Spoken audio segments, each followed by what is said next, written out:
Veille et système d'information marketing. La première étape de la démarche marketing consiste à analyser le marché et l'entreprise. Pour pouvoir analyser ce marché, on a besoin d'outils. Et la veille et le système d'information marketing font partie de cette boîte à outils. Alors, qu'est-ce que la veille marketing ? La veille marketing, c'est l'observation systématique. Systématique, ça veut dire permanente et organisée du marché de l'entreprise. Permanente, ça veut dire en continu, de façon non-stop. Et organisée, ça veut dire de façon structurée, hiérarchisée. Alors, il existe des services dont c'est l'unique tâche et ils sont rattachés au service marketing, mais c'est principalement pour les grandes entreprises. Alors, qu'est-ce que le SIM relativement à cette veille marketing ? Donc, le SIM, c'est le système d'information marketing et c'est l'ensemble des moyens mis en place par l'entreprise pour réaliser sa veille. Alors, il faut bien voir que c'est donc la mise en place pratique de cette veille marketing. Comment est-ce que cela fonctionne ? En plusieurs étapes.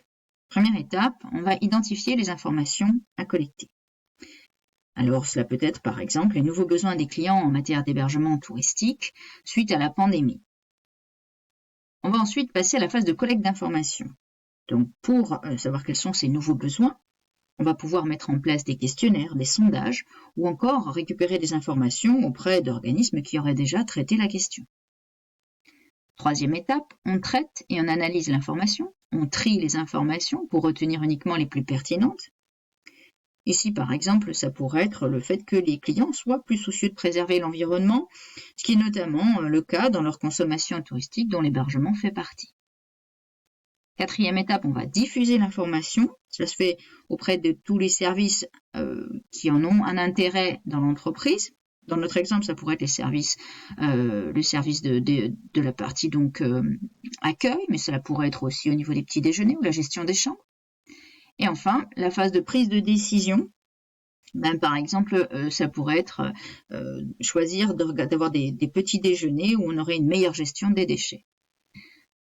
Alors, la dernière étape est le stockage de l'information et ça se fait généralement dans les bases de données de l'entreprise. Alors, il faut savoir que ce système d'information marketing fonctionne en continu. Pourquoi ? Même parce que c'est une observation permanente du marché. Alors, retrouver les informations. Il y a deux types de sources d'informations. Les sources internes, ce sont les données qui sont disponibles dans l'entreprise. Donc, par exemple, chaque service peut avoir ces informations. La direction, les rapports d'activité. Le service financier peut avoir des données sur les informations financières. Le service commercial peut avoir des bases de données clients. Et il y a des sources externes qui sont des données obtenues auprès d'organismes fiables, le plus connu étant l'INSEE en France, l'Institut national de la statistique et des études économiques. Il y a également le CREDOC, qui se concentre sur l'étude et l'observation des conditions de vie des Français. Et on peut aussi trouver des informations auprès des CCI, des chambres de commerce et d'industrie, auprès des offices de tourisme ou encore des comités départementaux du tourisme, comme par exemple le CDT Béarn Pays Basque. Quel type d'informations peut-on collecter ? Deux types d'informations sont disponibles. Les informations primaires, ce sont les informations qui n'existent pas encore. Par exemple, quel sera le pourcentage de personnes satisfaites par le nouveau produit ?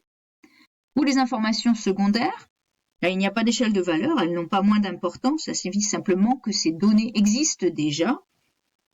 Donc, par exemple, on connaît le pourcentage de personnes satisfaites qui est actuellement de 95%. Enfin, qu'est-ce qu'une information de qualité ? Une information est de qualité si elle respecte 3 critères. Le premier critère, il faut qu'elle soit fiable. Fiable, ça veut dire que la source auprès de laquelle on a collecté les données est fiable. Elle est sûre. Deuxième critère, il faut qu'elle soit récente. Elle doit être des données actuelles. Et troisième critère, elle doit être pertinente. Ça veut dire qu'elle répond à la question, elle répond à ce qui est recherché. Si l'information valide ces 3 critères, ce sera une information de qualité.